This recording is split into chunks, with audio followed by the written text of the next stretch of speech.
Hello friends, welcome back to my channel KNE academy.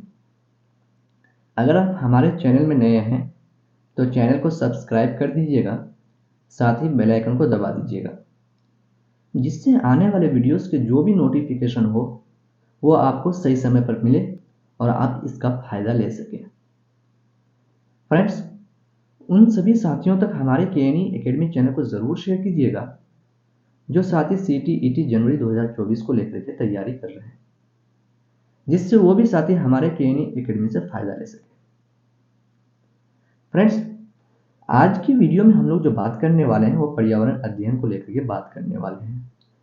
Friends, हम लोग देखते हैं पर्यावरण विषय को 6 थीमों में बांटा गया है। कितने थीम में? पर्यावरण विषय को 6 थीम में बांटा गया है। वे थीम है परिवार एवं मित्र, भोजन, पानी, आवास, यात्रा, हम चीजें कैसे बनाते हैं वो है। यानी पर्यावरण अध्ययन जब हम करते हैं तो पर्यावरण अध्ययन करते समय पाठ्यक्रम में 6 थीम में बांटा गया पर्यावरण अध्ययन को, जिसमें से 6 थीम है वे हैं परिवार एवं मित्र, भोजन, पानी, आवास, यात्रा, हम चीजें कैसे बनाते हैं वो है। फ्रेंड्स, अब हम लोग क्या करने वाले हैं आज की वीडियो में पर्यावरण अध्ययन के अंदर हम लोग आज बात करने वाले हैं। अब हम लोग जो पढ़ने वाले हैं वो है परिवार एवं मित्र के बारे में। क्या? परिवार एवं मित्र के बारे में हम लोग आज पढ़ने वाले हैं। ठीक है। अब फ्रेंड्स क्या है कि परिवार एवं मित्र एक थीम है और इसके 4 उप थीम है। परिवार एवं मित्र जिसकी 4 उप थीम है। क्या है? यही एक ऐसा थीम है जिसके 4 उप थीम आपको देखने को मिलेगा। ठीक है। नंबर 1 आपसी संबंध, काम और खेल, जानवर, पौधे। ठीक है। हम लोग परिवार को समझने से पहले परिवार की थीम, पर्यावरण को समझने से पर्यावरण के थीम, उसके बाद परिवार को समझने से पहले परिवार की थीम को हम लोग समझिए। ठीक है। अब हम लोग परिवार के एक एक स्टेज को हम लोग समझते हैं कि परिवार है क्या, उसके बाद हम लोग देखते हैं कि परिवार का क्या अर्थ है। ठीक है। परिवार क्या दिया गया यहाँ पर? परिवार देखते हैं। परिवार शब्द अंग्रेजी फैमिली शब्द का हिंदी रूपांतरण है। परिवार जो शब्द है वो अंग्रेजी फैमिली शब्द का हिंदी रूपांतरण है।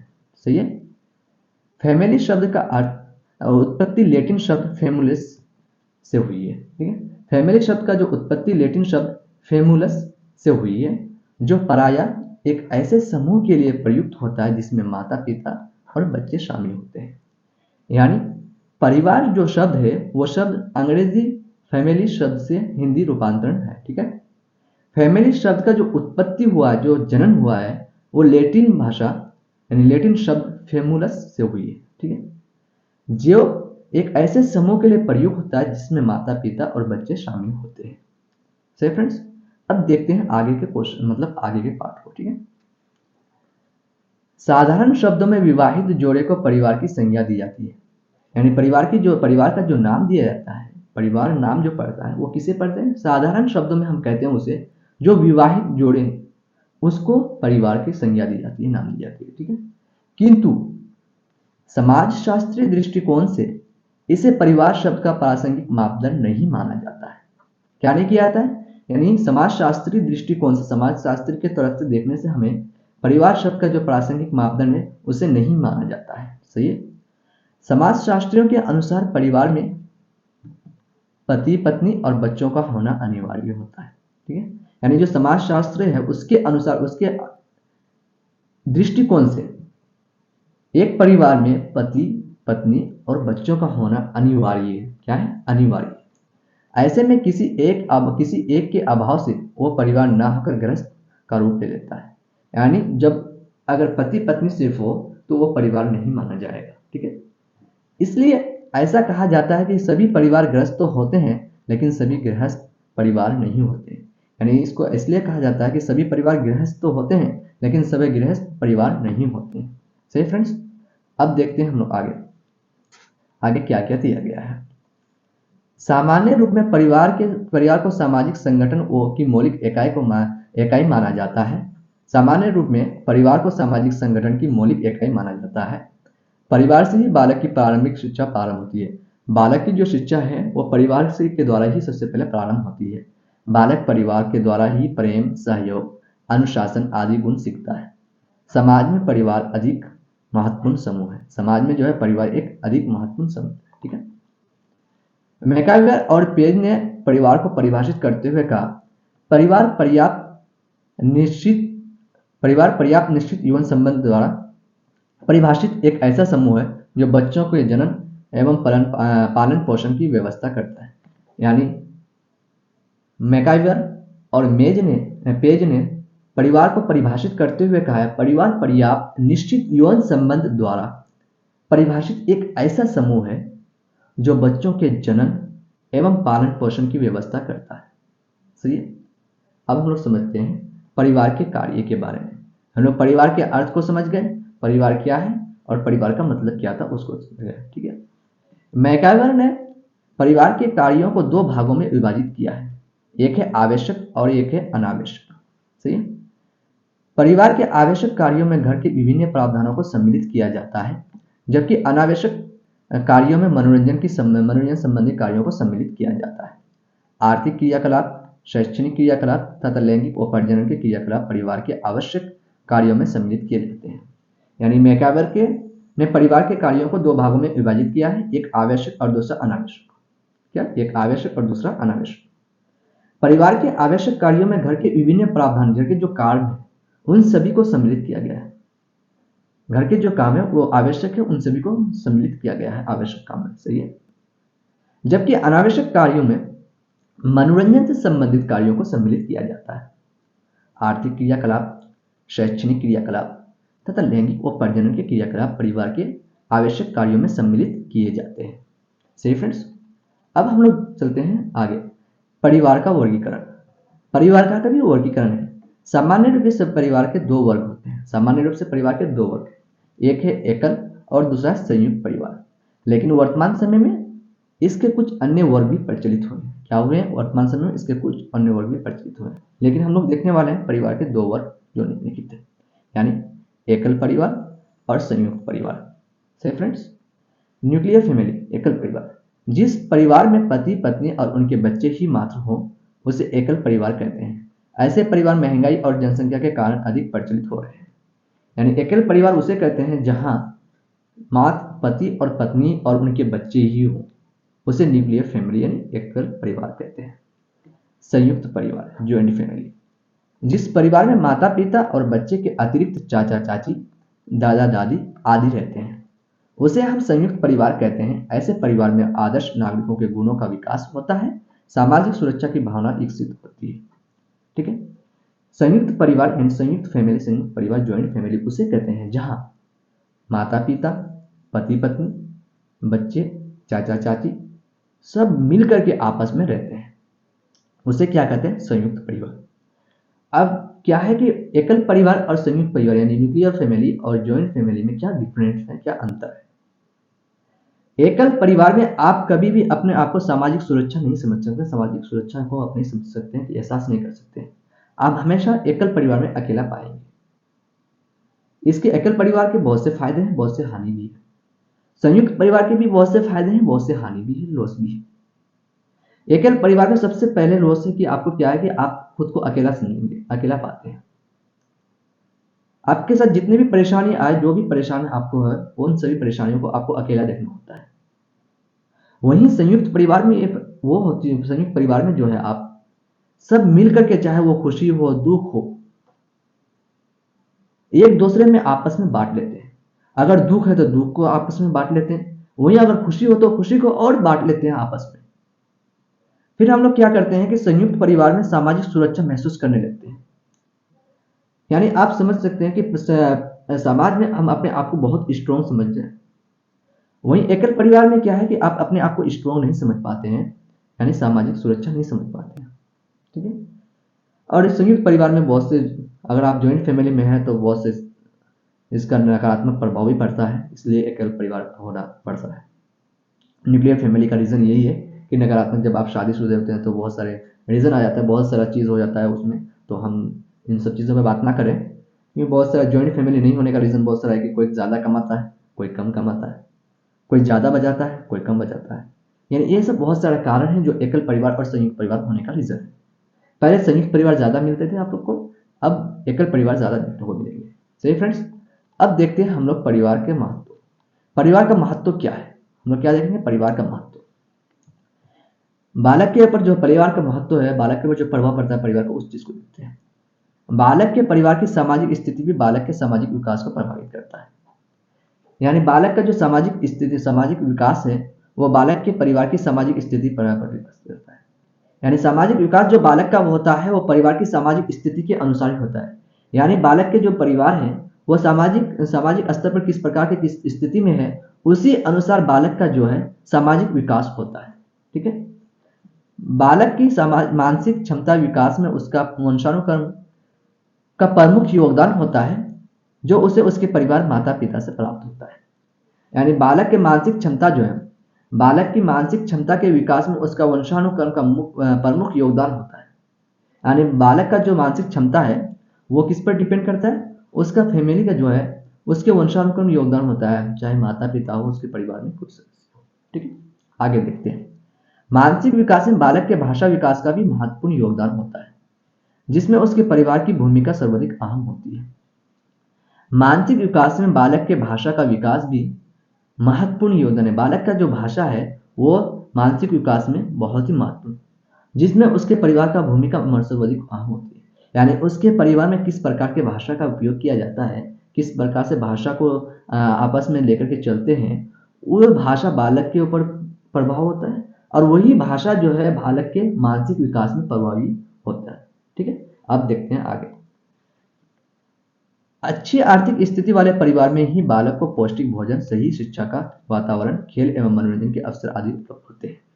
यानी अच्छी आर्थिक स्थिति वाले परिवार में क्या होता है कि बालक को पौष्टिक भोजन, सही शिक्षा का वातावरण मिल पाता है, खेल एवं मनोरंजन, इन सभी का अवसर बालक को मिल पाता है, जो बालक के विकास के प्रभावित होते हैं, विकास होता है। ठीक है, माता पिता की शिक्षा का भी बालक को मानसिक विकास पर पड़ता है। यानी एक बालक है, उस बालक का जो शिक्षा है, माता पिता की शिक्षा के ऊपर भी मानसिक प्रभाव पड़ता है। ठीक है, यानी माता पिता का क्या शिक्षा है, उस शिक्षा अनुसार बालक के ऊपर मानसिक प्रभाव पड़ता है कि वो किस प्रकार से शिक्षा को प्राप्त करे। सही, अब समझते हैं सर फैमिली एंड फ्रेंड्स में हम लोग देखते हैं मित्र को। हम फैमिली एंड फ्रेंड्स में एक मित्र भी होता है। ठीक है, बालक के कार्यों में उसका सहयोग करने वाला अथवा उसके साथ खेलने वाला बालक उसका मित्र कहलाता है। यानी बालक के कार्यों में उसका सहयोग करने वाला और उसके साथ जो खेलने वाला बालक होता है वो उसका मित्र कहलाता है। ठीक है, ये आवश्यक नहीं है कि समुदाय के सभी बालकों के साथ बालक के संबंध अच्छे हों। यानी ये नहीं कह सकते हैं कि समुदाय के जितने भी बच्चे हैं, जितने भी बालक हैं, वो सभी बालक जो है बच्चा उसका अच्छा संबंध हो उसके साथ। जिन बालकों के साथ बालक के संबंध अच्छा होता है एवं जिनके साथ वो रहना, कार्य करना एवं खेलना पसंद करता है, उन्हें हम उसका मित्र कहते हैं। ठीक है, क्या कहते हैं, उसका मित्र कहते हैं। जिन बालकों के साथ बालक का संबंध अच्छा होता है एवं जिनके साथ वो रहना, कार्य करना एवं खेलना पसंद करता है, हम उसका मित्र कहते हैं। सही है, मित्रता एक ऐसा रिश्ता है, मित्रता जो है एक ऐसा रिश्ता है जो अन्य रिश्तों की भांति थोपा नहीं जा सकता है। यानी मित्रता का रिश्ता को हम अन्य रिश्ते की तरह हम उसको थोप नहीं सकते कि ये तुम्हारा मित्र है, यही तुम्हारा मित्र माना जाएगा, इसी को तुम मित्र मानो, इसी को तुम अपना दोस्त, फ्रेंड मानो, ऐसा नहीं कहा जा सकता है।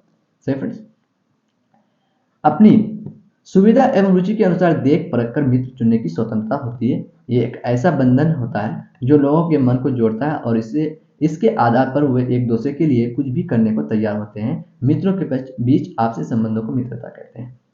यानी मित्रता एक ऐसा रिश्ता है जो अन्य रिश्तों की भांति थोपा नहीं जा सकता है। अपनी सुविधा एवं रुचि अनुसार देख परख कर मित्र चुनने की स्वतंत्रता होती है। ये एक ऐसा बंधन होता है जो लोगों के मन को जोड़ता है, और ये अपने आप वो जो जिसे चाहे उसे मित्र मान सकते हैं, हम जिसे चाहे उसे मित्र मान सकते हैं। लेकिन हम इस बात को जरूर ध्यान रखेंगे कि वो जो मेरा मित्र है वो मेरे लिए लायक है, या वो जो मित्र है उसके अंदर उसकी सोच क्या है, उसका सोच नकारात्मक है, सकारात्मक है, उसका कार्य करने का क्या तरीका है, उसका मानसिक स्थिति क्या है, वो किस मानसिक स्थिति से चल रहे हैं, किस मानसिक स्थिति से जूझ रहे हैं, उन सब चीज़ों को हमको देखना है। हम वो फैमिली नहीं देखना, उनके तरीके को देखना है। अगर वो हमारे तरीके के ऊपर जैसे हम चाहते हैं वैसे अगर वो मित्र मिल जाते हैं तो वो हमारे मित्र कहलाते हैं। हम अपने अनुसार उसको देख परख कर चुन सकते हैं। सही फ्रेंड्स, अब चलते हैं हम लोग आगे। मित्र के महत्व, यानी मित्रता जो है उसका महत्व बहुत है, यानी आपका जो मित्रता है उसका भी महत्व बहुत ज्यादा है। मित्र वो मित्रता का महत्व बच्चों के सर्वांगीण विकास में सहायक सिद्ध होता है। इस प्रकार से मित्रता के कुछ महत्व निम्नलिखित है। ठीक है, मित्र वो मित्रता का महत्व सर्वांगीण विकास में सहायक सिद्ध होता है। इस प्रकार से मित्रता के कुछ महत्व निम्नलिखित है, हम लोग देखते हैं क्या क्या है। ठीक है, एक मित्र बालक के खेल कूद व अन्य कार्यों में संपन्न करने में सहायक होता है। एक मित्र वो होता है जो बालक के खेल कूद व अन्य कार्यों को संपन्न करने में मदद करते हैं, यानी सहायक होते हैं। ठीक है फ्रेंड्स, एक अच्छा मित्र बालक को कुसंगत यानी गलत काम से बचाने की कोशिश करता है। एक अच्छा मित्र ही सामाजिक आदर्शों एवं मूल्यों को सिखाता है। अच्छे मित्र बच्चों को पार्श्विक प्रवृत्ति से अपनाने से बचाता है। ठीक है, यानी एक अच्छा मित्र वो मित्र होता है जो समाज में गंदे तरीके से चलने का तरीका है उससे बचाता है, यानी गलत राहों से चलने से बच्चों को बचाता है। और मित्रता सामाजिक आदर्शों एवं मूल्यों का विकास भी सिखाता है उसे। ठीक है, अच्छा मित्र वो मित्र होता है जो गलत रास्तों पर चलने से रोकता है आपको, और आपको उस राह पर चलने के लिए बताता है जो राह आपके लिए सही हो, जो एक सही रास्ता बताया जाता है, चाहे वो आपको किसी भी तरह से हो, वो बताते हैं। ठीक है, उसी हम एक अच्छा मित्र कह सकते हैं जो हमें हमारे जीवन के लिए वो कुछ एक अच्छा रास्ता विकल्प बताए। बच्चों के मानसिक विकास में भी मित्रता व मित्र की भूमिका महत्वपूर्ण होती है। बच्चों के मानसिक विकास में भी मित्रता व मित्र की भूमिका महत्वपूर्ण होती है। ठीक है फ्रेंड्स, अब हम लोग समझते हैं संबंध, रिलेशन के बारे में। रिलेशन क्या है? संबंध, रिलेशन। संबंध वो बुनियाद होती है। संबंध क्या है? संबंध वो बुनियाद होती है जिसमें दो अथवा दो से अधिक लोग खून या विवाह और भावनाओं के आधार पर एक दूसरे से जुड़े होते हैं। यानी रिलेशन वो रिलेशन है उसे कहते हैं जिसमें दो अथवा दो से अधिक लोग खून का हो या विवाह करके हो या भावनाओं के आधार पर एक दूसरे से जुड़े हो। ठीक है, बालक परिवार में सदस्यों एवं रिश्तेदारों के प्रत्यक्ष और परोक्ष रूप से आदर्शों, मूल्यों, रीति रिवाजों एवं विश्वासों आदि को धीरे धीरे सीखता है। एक बालक जो है परिवार में सदस्यों एवं रिश्तेदारों से प्रत्यक्ष रूप से उसके आदर्श को, वो जो कार्य करते हैं आदर्श उनको, मूल्यों को, रीति रिवाजों को और विश्वासों को धीरे धीरे सीखता है। ठीक है फ्रेंड्स, बालक के सभी संबंधियों को उसके व्यक्तित्व के विकास पर प्रभाव पड़ता है।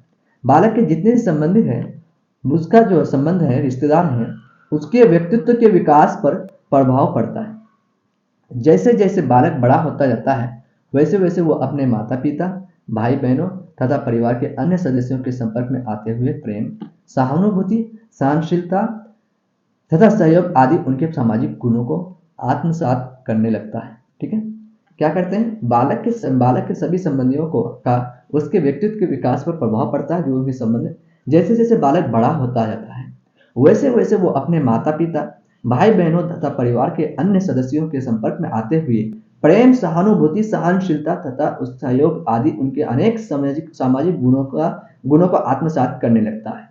ये आवश्यक नहीं है कि प्रत्येक बालक के परिवार में चाचा चाची, बुआ फूफा जैसे संबंधी विद्यमान हो। कक्षा में मौजूद बच्चों की पारिवारिक विविधता से शिक्षक बालकों को इसके विषय में विभिन्न प्रकार की जानकारियां उपलब्ध करा सकते हैं। समझ गए फ्रेंड्स? यानी ये आवश्यक नहीं है कि प्रत्येक बालक के जो है परिवार में चाचा चाची या फूफा फूफी कोई भी हो संबंधी विद्यमान हो, यानी जानकार। कक्षा में मौजूद बच्चों की पारिवारिक विविधता से शिक्षक बालकों को इसके विषय में विभिन्न प्रकार की जानकारियां उपलब्ध करा सकते हैं। जो एक शिक्षक है, अलग अलग फैमिली के, अलग अलग परिवार के लोगों के बारे में बातचीत करके उनकी जानकारियां इकट्ठा करा सकते हैं। सही फ्रेंड्स, कार्य एवं खेल के बारे में अब हम लोग देखते हैं। कार्य की जिम्मेदारी वयस्कों की होती है तो वहीं खेल कूद बच्चों के लिए अनिवार्य होते हैं। ठीक है, बच्चे शिवम को खेलकूद में व्यस्त रखते हैं। बच्चे जो है खेलकूद में अपने आप को बिजी रखते हैं। इस कार्य में इन्हें परिवार के सदस्यों से सहयोग प्राप्त होता है। बाल्यावस्था से ही बालक में रचनात्मक प्रवृत्तियां विकसित होने लगती है। बाल्यावस्था से ही क्या होते हैं, इस कार्य में इन्हें परिवार के सदस्यों से सहयोग प्राप्त होता है। खेलने में जो है परिवार से सहयोग मिल पाता है। किसको? बच्चों को। ठीक है, बाल्यावस्था से ही बालक रचनात्मक प्रवृत्तियों का विकसित होने लगती है। ठीक है, अब देखते हैं रचनात्मक खेल वो सक्रिय खेल हैं जिनसे बच्चे को कुछ नया करने की कल्पना शक्ति मिलती है। बाल्यावस्था से ही बालकों में रचनात्मक प्रवृत्तियां विकसित होने लगती है। वस्तुतः रचनात्मक खेल कल्पनात्मक खेलों से अत्यधिक समानता रखते हैं क्योंकि रचनात्मक कल्पना शक्ति द्वारा प्रभावित होती है। क्या? रचनात्मक खेल वो सक्रिय खेल है जिनसे बच्चे को कुछ नया करने की कल्पना मिल पाता है। कल्पना मिलती है। ठीक है, बाल्यावस्था से ही बालकों में रचनात्मक प्रवृत्तियां विकसित होने लगती हैं। जो रचनात्मक कार्य है उसका विकसित होने लगता है कब? बाल्यावस्था, छोटे से ही। वस्तुतः रचनात्मक खेल कल्पनात्मक खेलों से अत्यधिक समानता रखते हैं। ठीक है, क्योंकि रचनात्मक कल्पना शक्ति द्वारा प्रभावित होती है। ठीक है, अब देखते हैं, खेल खेल में बच्चे सहज रूप से सीखते हैं। खेल खेल में क्या है, बच्चे बहुत कुछ सीख जाते हैं। बालकों को विभिन्न प्रकार के प्रयोगों एवं खेलों द्वारा सीखना अधिक आसान हो जाता है। बालक जो है विभिन्न प्रकार के प्रयोगों और खेलों द्वारा अधिक सीखना आसान हो जाता है, वो सीख लेते हैं तथा इससे पाठ भी रुचिकर हो जाता है। उसका जो पाठ है, उसको जो पढ़ने का ये है, वो भी रुचिकर होता है। आरंभ में वस्तुओं को एक के ऊपर एक लगाना, ब्लॉक जोड़कर आकृतियां बनाना आदि। ठीक है, अब समझते हैं हम लोग खेल का बालकों के विकास में योगदान क्या होता है। जो योगदान है खेल का, जो योगदान है बालकों के विकास में क्या है भूमिका, यानी क्या भूमिका है बालक का, जो खेल का विकास है, खेल का जो बालक विकास रखता है, तो क्या है समझते हैं। खेल कूद में बच्चों का शारीरिक व मानसिक विकास होता है। खेल कूद में क्या होता है, बच्चों का शारीरिक व मानसिक विकास होता है, इसलिए इसके महत्व को हम निम्न रूप से देख सकते हैं। ठीक है, यह बच्चों के शारीरिक, सामाजिक एवं ज्ञानात्मक क्षमता के विकास में सहायक होता है। यानी बच्चों के शारीरिक, सामाजिक एवं ज्ञानात्मक क्षमता जो है उसमें विकास करने में मदद होती है। कौन? खेल कूद। ठीक है, जब बच्चा खेलना शुरू करेगा तो जब बच्चा खेलता है तो उसके शरीर में भी और सामाजिक ज्ञानात्मक, उसमें सामाजिक ज्ञानात्मक भी आने लगता है। ठीक, इससे शरीर की मांसपेशियों एवं हड्डियां मजबूत होती है, रक्त का संचार सुचारू रूप से होता है। ठीक है, खेल कूद से क्या होता है कि बच्चे का मांसपेशियां और हड्डियां मजबूत होती है, रक्त का जो संचार सुचारू रूप से होता है वो होता है। लेकिन आप यहाँ पर आप कंप्यूटर में बैठ करके गेम खेलते हैं। आजकल के दौर में क्या है कि बच्चे ज्यादातर कंप्यूटर में बैठ करके गेम खेलते हैं, तो अब उस खेल से आप एक चीज कर सकते हैं, ज्ञान हासिल कर सकते हैं। ज्ञान उस खेल से आप प्राप्त कर सकते हैं, क्योंकि बहुत सारा गेम ऐसा कि जो इंग्लिश पर टाइप है, इंग्लिश में ही बोला जाता है हर एक चीज, तो इंग्लिश टाइप से आप इंग्लिश को सीख सकते हैं आसान तरीके से। गेम के माध्यम से एक बच्चा सीख सकता है। जब वो गेम खेलना शुरू करता है, इंग्लिश, बहुत सारा इंग्लिश वर्ड्स, शब्द वो सीख जाता है। लेकिन उसका शारीरिक और सामाजिक जो है विकास में वो किसी प्रकार से मदद नहीं कर सकता है, क्योंकि जब बच्चा खेलता है ना, उस खेलने का जो ये तरीका है वो माउस और कीबोर्ड होता है। तो इस दोनों के माध्यम से वो जो खेलता है तो उसका फिंगर से ही काम करता है, उसका जो शरीर है वो किसी प्रकार से काम नहीं करता है। तो इसका हानि ये भी होता है कि उसका मांसपेशियां और हड्डियां मजबूत नहीं होती है, और रक्त जो चलता है वो सुचारू रूप से नहीं होता है। ठीक है, अब आगे समझते हैं। खेल कूद के दौरान शारीरिक अंगों के सक्रिय रहने का कारण शरीर के रोग प्रतिरोधक क्षमता बढ़ती है। यानी खेल कूद के दौरान जो शारीरिक अंगों के सक्रिय रहने के कारण जब बच्चा खेलता है तो उसका रक्त संचार होता है, मांसपेशी यानी शरीर जो उसका, शरीर का जितने भी अंग है वो सक्रिय हो जाता है, एक्टिव हो जाता है। जब एक्टिव होने के कारण क्या होता है, शरीर के अंदर जो रोग है, जो बीमारियां हैं, वो बीमारियों को प्रतिरोधक यानी रोकने की क्षमता रखते हैं। कौन? खेलकूद। ठीक है, तो फ्रेंड्स आज हम लोगों ने परिवार एवं मित्र यानी फैमिली एंड फ्रेंड्स को देखे, चैप्टर 1 फैमिली एंड फ्रेंड्स को देखे। कल हम लोग पशु यानी जानवर के बारे में पढ़ेंगे और पौधों के बारे में पढ़ेंगे। ठीक है, तो फ्रेंड्स अगर आपको हमारा ये वीडियो बहुत ही अच्छा लगा हो तो एक प्यारा सा कमेंट और लाइक जरूर कर दीजिएगा, जो हमारे लिए प्रेरणा का स्रोत है। सी फ्रेंड्स, के एन एकेडमी में निम्न क्लास उपलब्ध है। EVS Hindi paper 1 and paper 2, Urdu paper 1 and paper 2। तो इसके लिए आप हमारे के एकेडमी चैनल को ज़्यादा से ज़्यादा बच्चों तक ज़रूर शेयर कीजिएगा, जो हमारे यहाँ फ़ायदा ले सके, जहाँ पेड कोर्स के तरह ही आपको नोट्स और क्लासेस प्रोवाइड करवाई जाएगी। तो फ्रेंड्स, आप सभी लोगों का यहाँ तक बने रहने के लिए बहुत बहुत धन्यवाद, शुक्रिया।